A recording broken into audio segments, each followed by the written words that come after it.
মেয়েদের কলঙ্ক বলা এটা সত্যি খুব সহজ। আর এটাই আমাদের সমাজের সব থেকে বড় অন্যায়গুলোর মধ্যে একটি।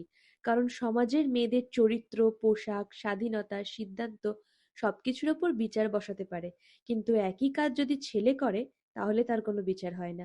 মেয়েদের ভুল বড় চোখে দেখা হয়, আর সাফল্যকে ছোট করে দেখা হয়। এটাই সব থেকে কষ্টের জায়গা।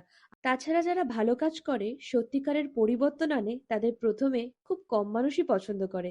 কারণ ভালো কাজ মানেই স্বচ্ছতা, ন্যায়, নিয়ম আর দায়িত্বশীলতা, যা অনেকের স্বার্থের সঙ্গে মেলে না। সাধারণ মানুষ আরামদায়ক অবস্থায় থাকতে ভালোবাসে, আর কেউ যখন নতুন কিছু করতে চায়, অন্যায়ের বিরুদ্ধে দাঁড়ায় বা সমাজের ইতিবাচক পরিবর্তন আনার চেষ্টা করে, তখন অনেকেই সেটাকে বিরক্তকর বা হুমকি হিসেবে দেখে। কিন্তু সময় সবকিছুরই বিচার দেয়, আর সেটার জন্যই আমি অপেক্ষা করি। আর তোমাদেরকেও বলবো সেটার জন্যই অপেক্ষা করতে।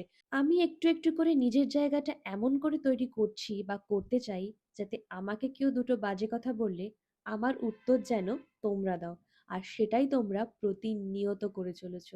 এর থেকে বড় পাওনা হয়তো আর কিছু হতে পারে না। যখন মানুষ কারোর পাশে দাঁড়ায়, তখন মানুষকে অনেক গালিগালাজ শুনতে হয়, যেটা আমাকেও হয়েছে। অনেক মিথ্যে মিথ্যে অ্যালিগেশনও শুনতে হয়, যার কোনো প্রমাণ কোনোদিনই নেই এবং থাকে না। আসলে মিথ্যে বলা খুবই সহজ, আর সঠিক সময় যারা পাশে দাঁড়ায় তারাই আসল বন্ধু। সময়ের জন্য অপেক্ষা করো, সবকিছু একদিন পরিষ্কার হবে। যারা অন্যায় প্রতিনিয়ত করে চলছে, তারা হয়তো তাদের ভুলটা বুঝতে পারবে। সবটাই সময়ের ওপর।